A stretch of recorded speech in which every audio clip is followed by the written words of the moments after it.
Do you want to sell books on Amazon and build your business up from maybe part-time to full-time? Maybe you're only making a couple $100s a month, or maybe you want to make a couple $1,000s per month. Well, in this video, I wanted to bring up a comment that somebody left recently, and I thought it was a fantastic comment. And I want to bring this up because I couldn't agree more. There's a lot of people who they get started, selling books, and they just can't figure out, why isn't my business growing? Why am I not making, more money? And, when it comes to selling books, there's a lot of stuff you have to know. And in this comment that I'm about to read, I really want to just recap some of the things that really stuck to me that I really believe if you're new, you should definitely follow, and it'll help you make more money and grow faster. So without further ado, let's dive into today's video. All right, so this comment came in from glockstar and the comment reads, try not to pay more than $1 a book and try to take ones that are only $20 plus and try to send 100 to 200 books a week in. If you can do that, you can make $1,000 a week selling books. Consider the locations you live in. If everywhere charges you around $3 a book, it's going to be a lot harder than someone who pays $1 a book like I do. And most importantly, send shipment consistently.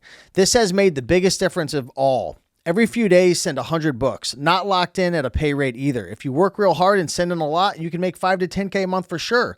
So many factors, so make sure you consider it all. I sell mainly books. So first and foremost, glockstar fantastic comment. And I want to dive in and I want to dissect this for the folks who are, thinking about starting with books and selling books. And I'll tell you this right now, if you're brand new, you don't know where to start, go through my free 5-day book selling workshop. If you go to rakeandprofit.com/workshop, you can register for that and it walks through the whole thing. It's 100% free. There's no catch. It's about 2 hours of content, teaches you how to source, list, ship, go through all of it and really get started. Okay. So definitely check that out. But in terms of, try not to pay $1 or more per book. It depends where you live. Like he said, in some areas, we can't really find $1 per book anymore in Connecticut unless we go to Goodwill. But at Savers, all the books are at $3 to $4 per book now. Maybe at mom and pop stores, you can find them for $1. Goodwill, the smaller, little thin paperbacks, they are $1 still, but at some of them, they're raising them to $2 or $3. But I think a lot of this depends on where you live. And he had mentioned before, if you're paying $3 a book, it's going to be a lot harder. And I couldn't agree more. So, if you're going to Savers, they have buy 4 books, get the 5th one free. That lowers your price down. Some thrift stores have coupons and certain days where you can get deals and save some money. And I think that's important because your Amazon fees are going to be like 35% at the end of the day, probably closer to 30%. So, your profit's going to get shrunk down based on what your cost of goods is and your sell-through rate, so on and so forth. Okay, so moving forward, try to pay $1 a book and only take the ones that are $20 plus.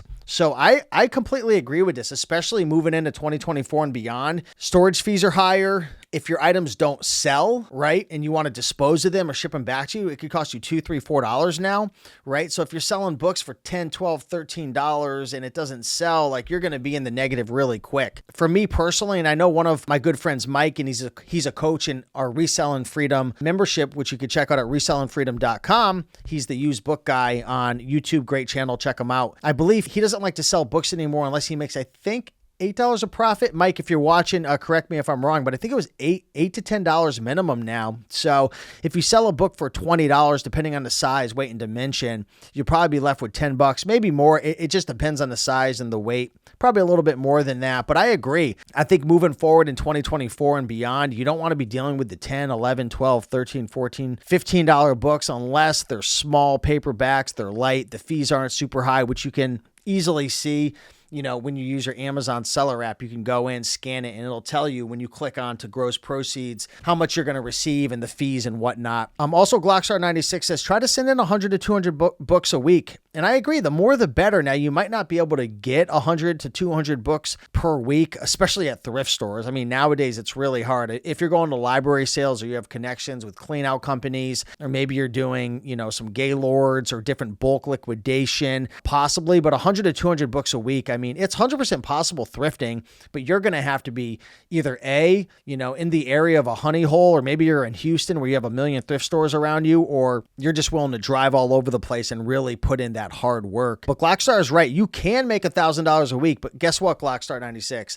The fact of the matter is, and I know people are going to hate to hear this, most people are lazy. They just sit and they just complain and they go to one thrift store or they scan for an hour and they don't find any deals. And the reality is, sometimes you got to find the honey holes. Sometimes you got to find better ways to source and library sales and, building relationships and backroom access at thrift stores, right? I personally do mostly eBay to Amazon, and my good friend Joji Davenport, he does hundreds of thousands of books. He sold 3,500 books in 2023, sourcing them from Amazon and flipping them back on Amazon. But you certainly can make $1,000 a week on FBA, thrifting, library sales with just books. Yes, you can still in 2023, 2024, moving on, but it's hard work. Consider the locations you live in. Absolutely. And it's true, like I had mentioned, if you have to pay $2, $3, $4, $5 per book, you're certainly going to have a lot less opportunities versus someone who pays $1, because again, that's going to eat into your profit margins. And I really don't recommend nowadays buying books that only make $3, $4, $5 profit unless, it's an item you've sold a bunch. It's got a really good e-score if you're using Scout IQ, or it's got a great BSR, it's selling a ton, or it's going to be, it's textbook season. But especially with the storage fees at 6 months now, you got to pay to ship them to FBA. There's fees there. There's selling fees. There's disposal fees. Some items might get returned and damaged and so on and so forth. I really do think, a minimum of $5 to $6 profit. I really wouldn't go less unless you're an experienced reseller and you have more experience and you're like Reezy Resells or something who's been doing it for a long time and he really understands, all the little nuances and the risks and rewards. And this comment also mentions, most importantly, in all caps, send consistently. It's so true. This really does make the biggest difference of all.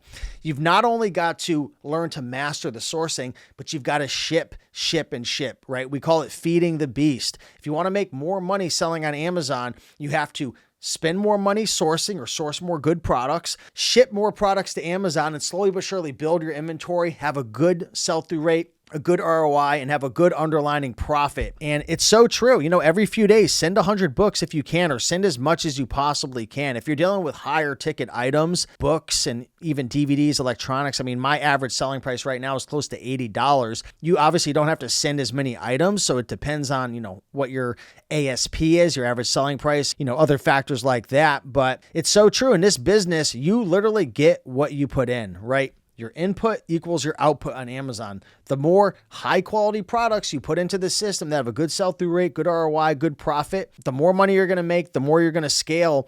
And it's 100%, on point. You can make 5 to 10K a month. You can, but very few people do. And it's because maybe they just don't have the time to put in, or they don't give 100%. And Avery, Romer the Roamer, if you guys aren't following Avery, Romer the Roamer, founder of GoToLister, he says this all the time. People can make 10K, but nobody does, right?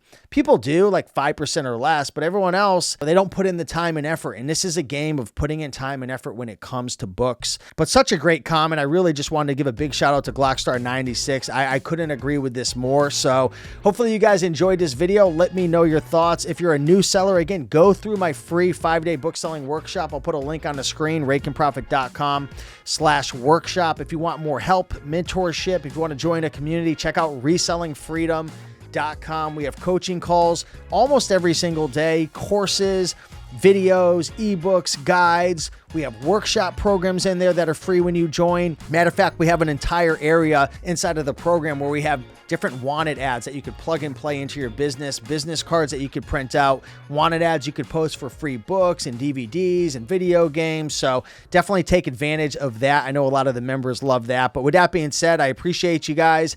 Much love. Smash that like button, and I'll see you in the next video. Bye.